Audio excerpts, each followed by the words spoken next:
The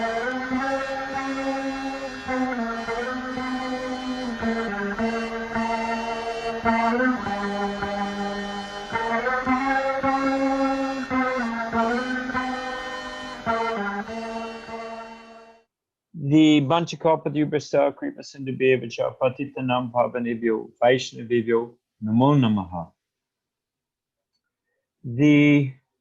I wanted to share an experience I had. I'm not sure exactly of the year. I'm thinking 1975, maybe 1976. And it was summertime, and Prabhupada came to the Henry Street Temple in Brooklyn, New York. And the temple room was packed. The whole building was packed. I mean, it was designed to hold, let's say, 30 people, and we had 300 in it. Devotees sleeping on the balcony, sleeping on the roof. So many things. And there was a little garden in back of Prabhupada's Darshan room. And devotees were chanting japa and sleeping. It was making a lot of noise.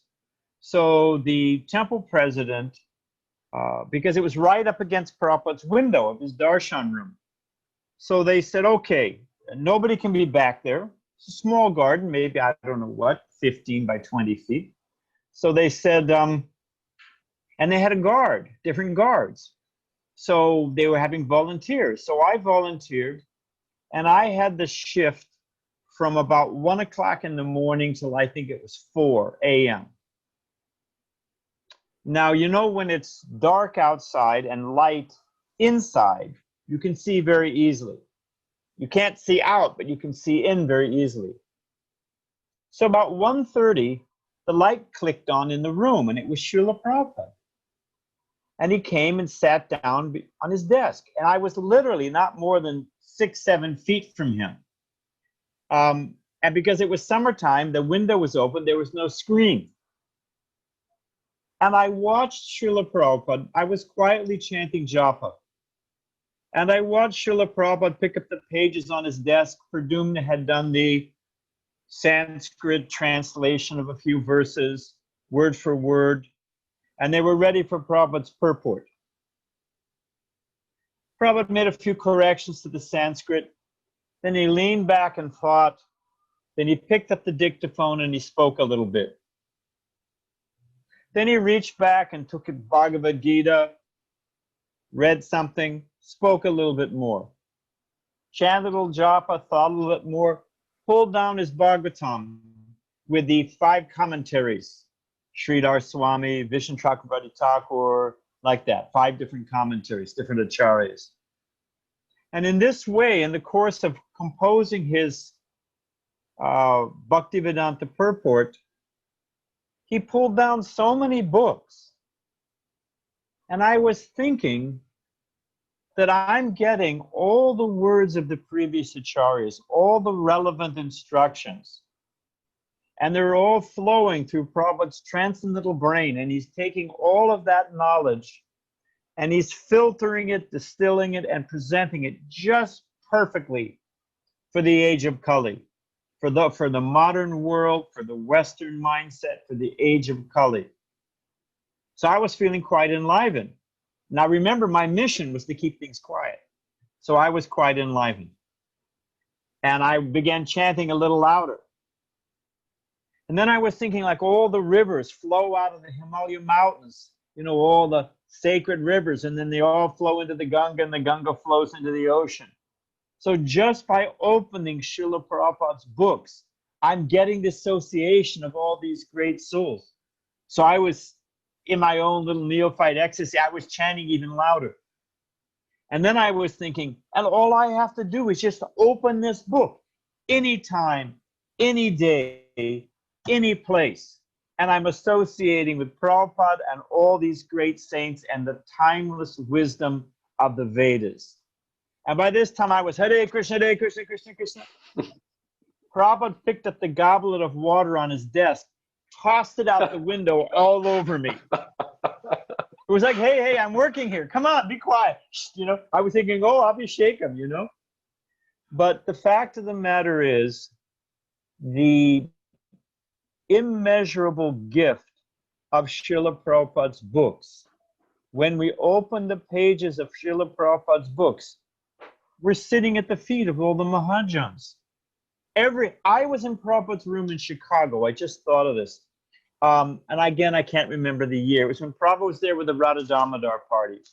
And so, you know, there were different temple presidents and some guests.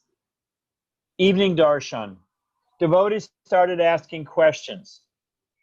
They would ask a question.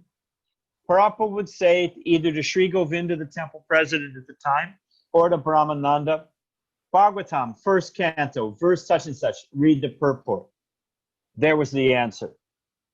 Devotee would ask another question. Prabhupada would say, Shri Upanishad, verse 5, read the purport. There was the answer. And it went on for half an hour. And I was amazed how well Prabhupada knew his own books. And the fact of the matter is that all these questions, stump the Swami, I can only ask Prabhupada what to do. The answers were right there in Prabhupada's books, right there. So the association of Srila Prabhupada, all the acharyas, the Mahajans, timeless wisdom, it's right there. Just open the books. Harikesh told me that he was Prabhupada's servant, and this was confirmed later on. Ramaswar told me the same thing. He heard the exact, well, I'll say that in a minute. So in the early morning hours, when Prabhupada was doing his translating, 1 o'clock, 2 o'clock, 3 o'clock, sometimes he would call in his servant, fix the dictaphone, or there was some bug Prabhupada was feeling sorry for, give it a little piece of sandesh, take it outside, whatever it was. So, and it was very sweet. He would sometimes reminisce about his early days with his Gaudiya Math and his spiritual master.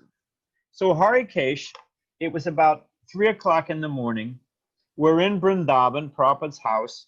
And there's that little vestibule, there's that little anteroom, reception room out in front of Prabhupada's Darshan room.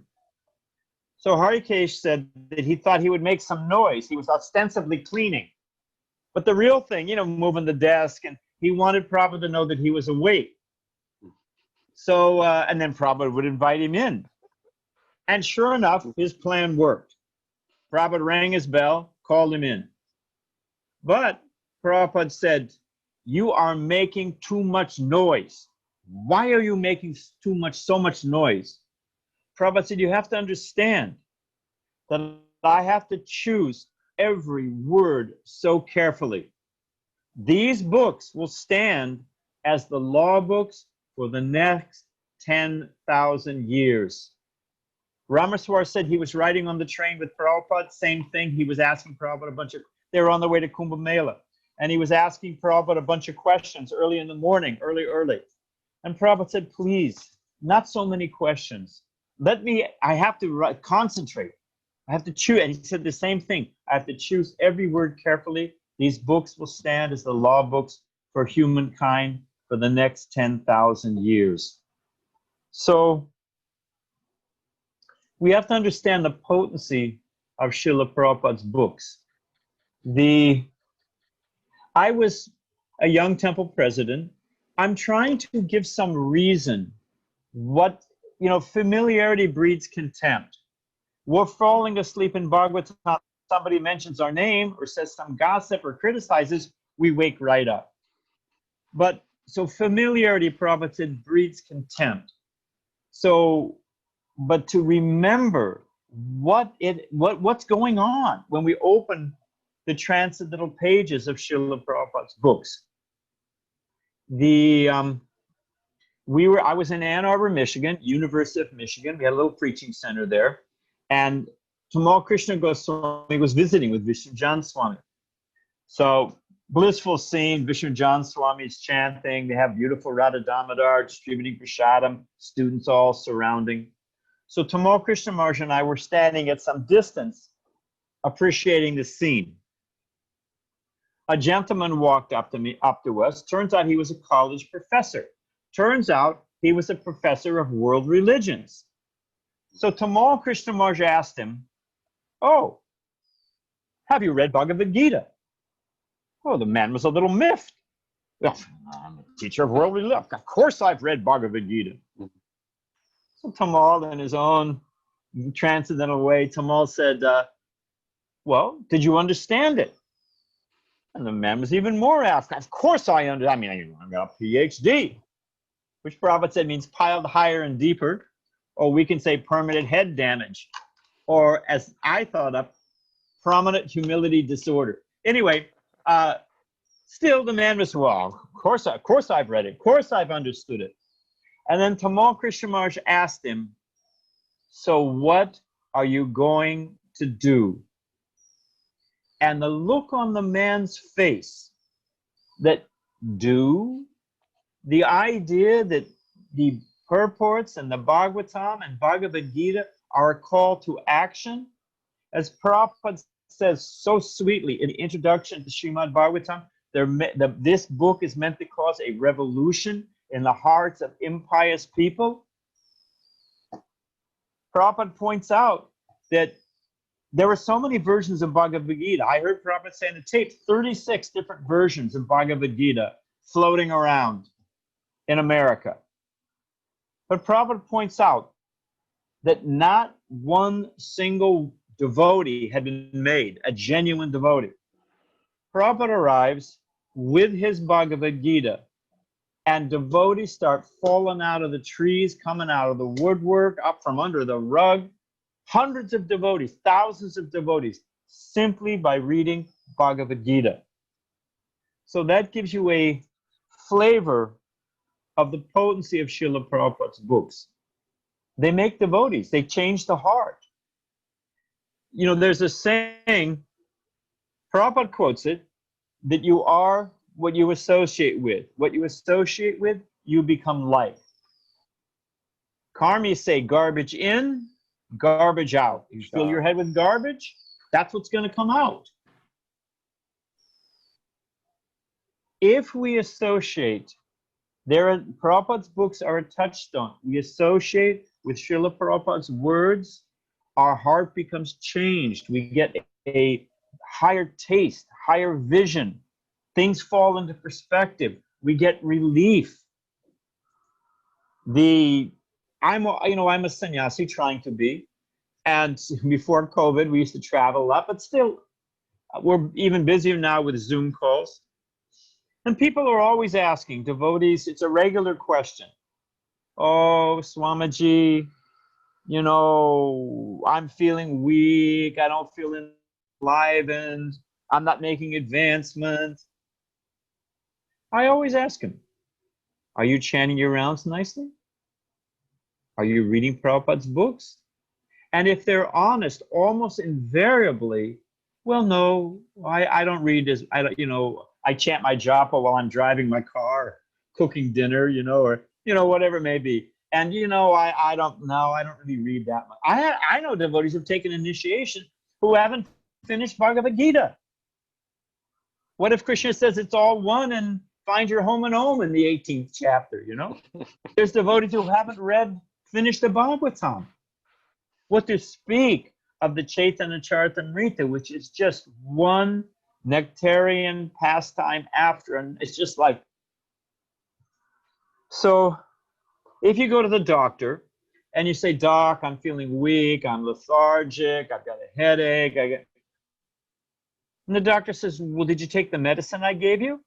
"Nah, I was too busy." Well, what do you want the doctor to do? So it is sublime medicine reading Prabhupada's books, and they have their prolific, efficacious effect. They are medicine. So,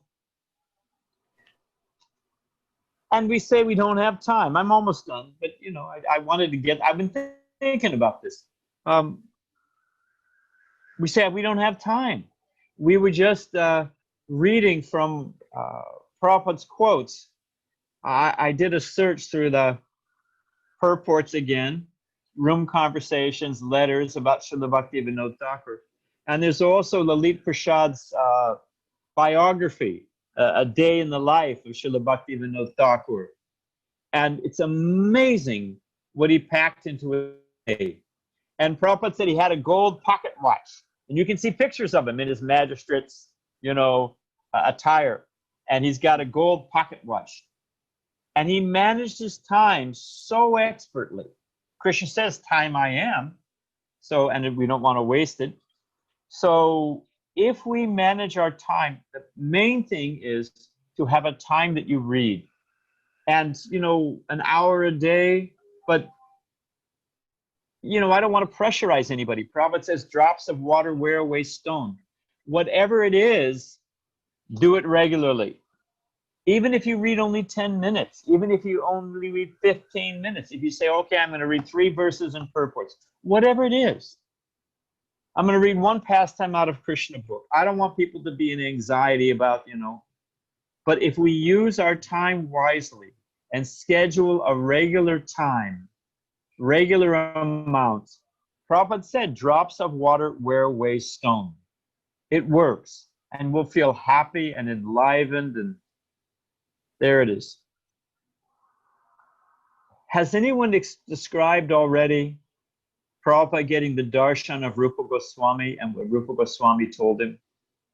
Not yet, Maharaj, not at least in these discussions. All right, so I will go with that, and then we're almost done. I heard this from Harisari Prabhu, who is certainly a very bona fide source. So Harisari said he had heard from the ISKCON grapevine that Prabhupada had the darshan of Rupa Goswami. So, but Prabhupada was not one to advertise these things. Something very precious you keep hidden, you keep to yourself. So Prabhupada's not one to flaunt his extremely advanced level of Krishna consciousness. So, but sometimes in the evening when he was just before going to bed, dry massage, Prabhupada would talk about his early childhood or his days with, the Gaudiya Mat, or his early days in Vrindavan. He would talk about these intimate things. So in one of those evenings, in one of those moods, Harisari thought, this is my chance. So he asked Prabhupada, I heard that you had the darshan of Rupa Goswami. Prabhupada's answer, that was common knowledge. That is common knowledge. In other words, he didn't deny it. He didn't want to talk about it. He said, that's common knowledge. Didn't want to talk about it. Harisari said he waited. Some time went by, some months, this and that. Again, same time. He brought the topic up again. Prabhupada said, that you do not require. In other words, that's it. I'm not talking about it, But he didn't deny it. So some years later, Prabhupada has left the material plane, and Harisari was talking, he's doing some kind of interview with Gopal Chand Maharaj. Gopal Chand Maharaj is one of the Goswamis at the Radha Damodar temple. By this time, he's an old man. So Harisari asked him, I heard that Prabhupada had the darshan of Rupa Goswami. Gopal Chand Maharaj said, yes, and I will tell you the story. So now we get to the story. Gopal Chand, as a young boy, used to play in the Radha Damodar temple. That was his home, in the courtyard and Samadhi area, Darshan Mandap and all that.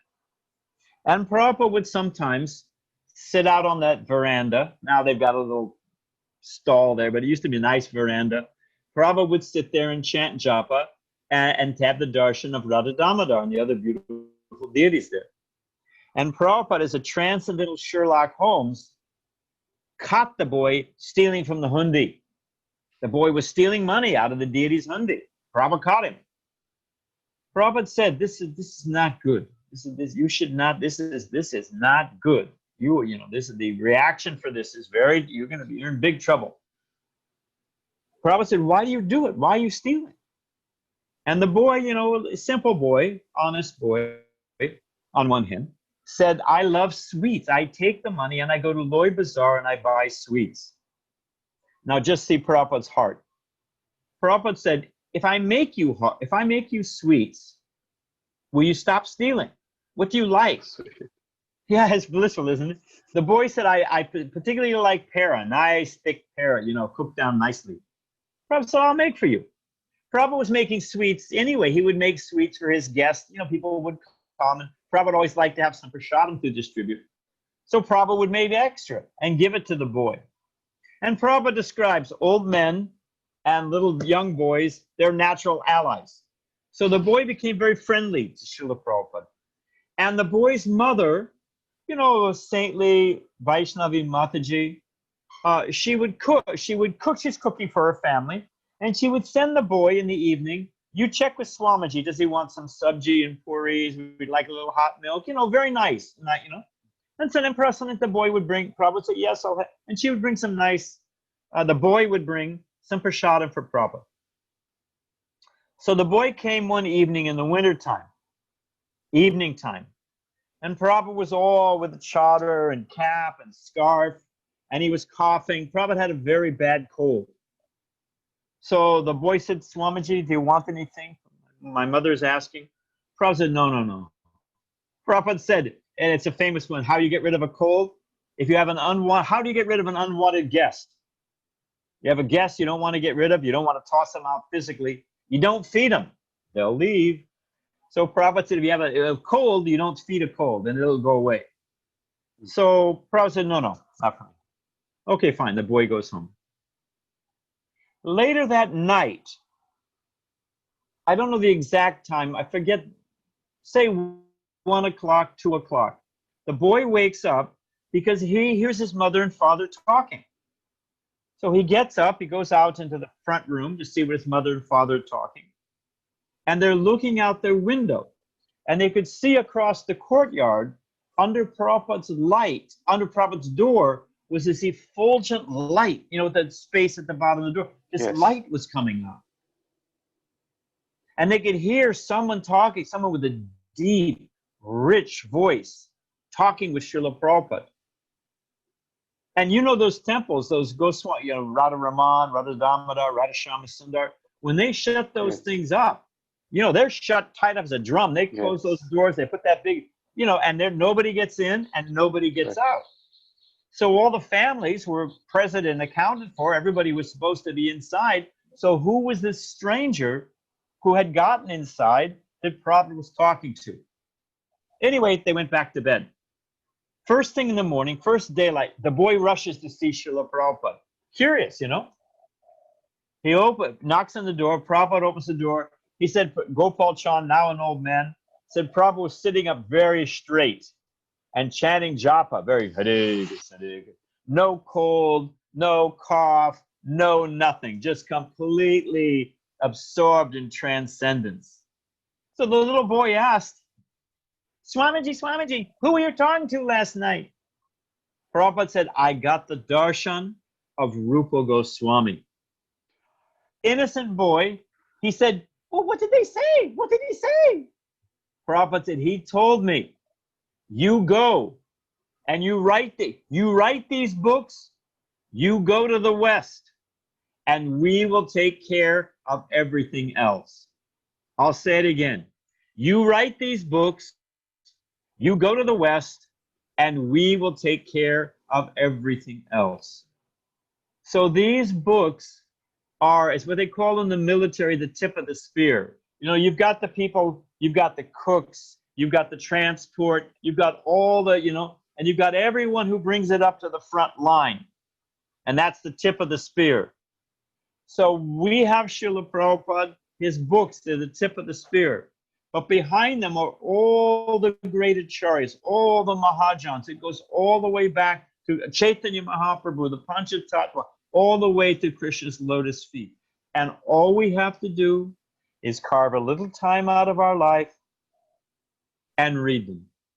Prabhupada, now, I like to read from the beginning, you know, start and go, you know, but sometimes I'll reread the first canto.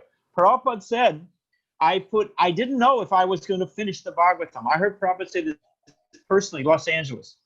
Prabhupada said, I didn't know if I was going to finish the whole Bhagavatam. So Prabhupada said, I put everything you need to know in the first canto. So I like to, read through the first canto. It's, what can I say? The thing is, Prabhupada said it's like a jewel.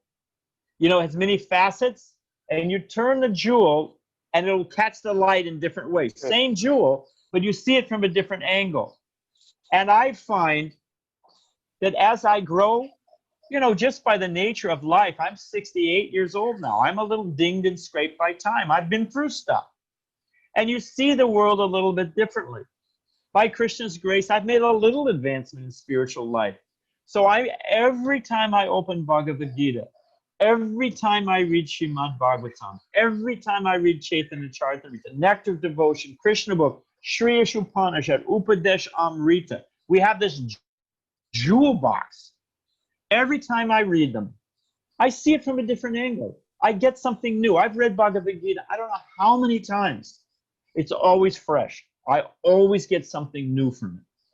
So there it is. We've got this jewel box of Prabhupada's books. Oh, that's what I wanted to say.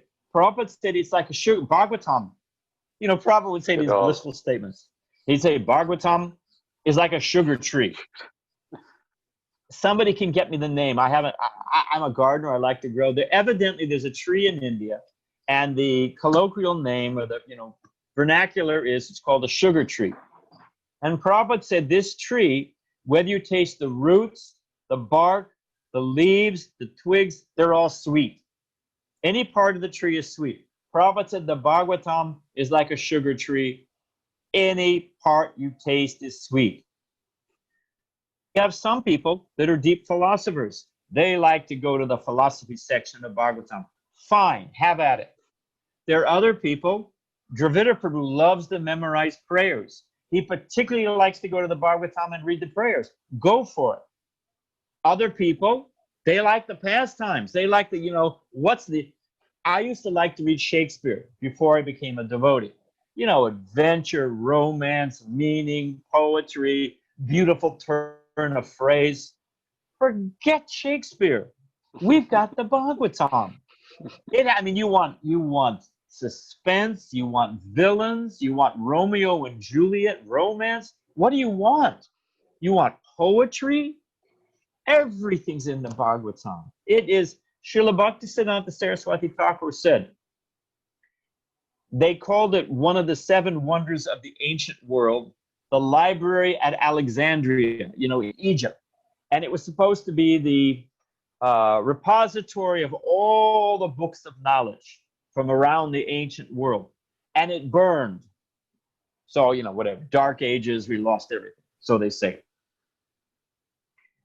Srila Bhaktisiddhanta Saraswati Thakur said, just as we're not against book burning, don't get me wrong, but just as all the libraries, all the books in the Library of Alexandria were lost, if all the books of the world were lost and Bhagavatam remained, not one thing would be lost.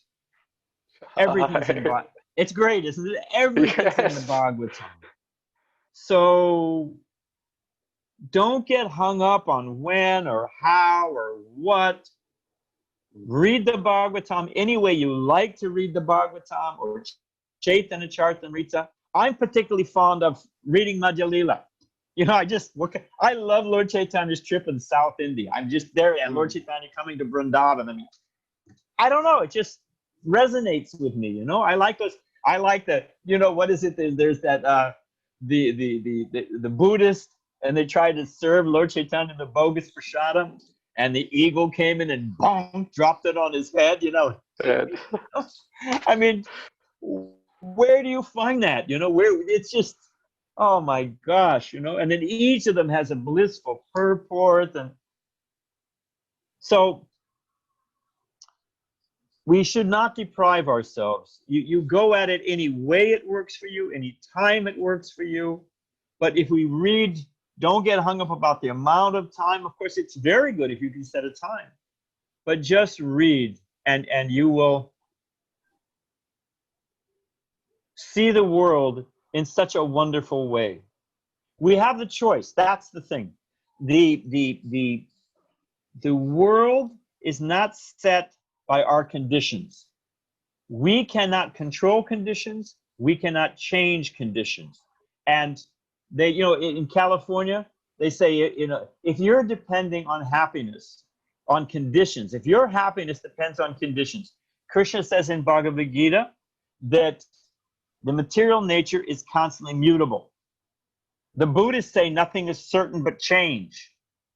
So if this world, which it is, laws of physics, entropy, where do you want to go? This world is constantly changing, constantly shifting. It is never static. It's not ecstatic, but it's never static. And if our happiness depends on trying to manipulate and keep these conditions together, as we say in California, you are cruising for a bruising. It doesn't. But if our happiness depends on our consciousness, in any condition, we have Haridas Thakur living with a snake. It was his disappearance day yesterday. I mean, where do you want to start?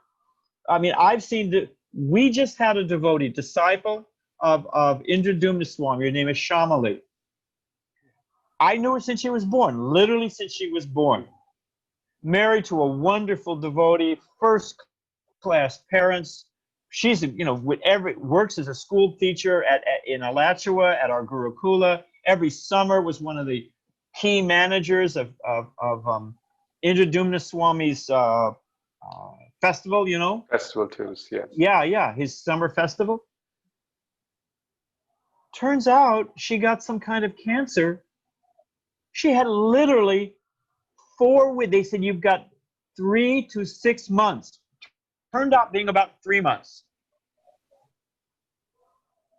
The way that family, the way she took it, profoundly helped by her parents, by her husband, by Indradumna Maharaj, by the Alachua community, by devotees out here.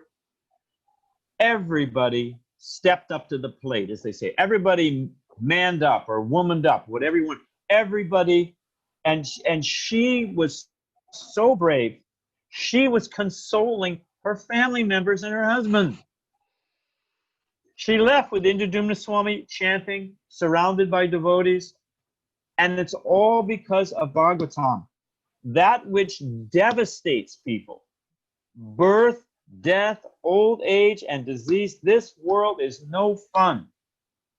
Did she say as much? Oh, she said, I've got letters from her. We're doing a memorial on the 6th. I forget the link and all that stuff, but you can also get it online. I forget, you ask around, you send me an email, I'll send it to you.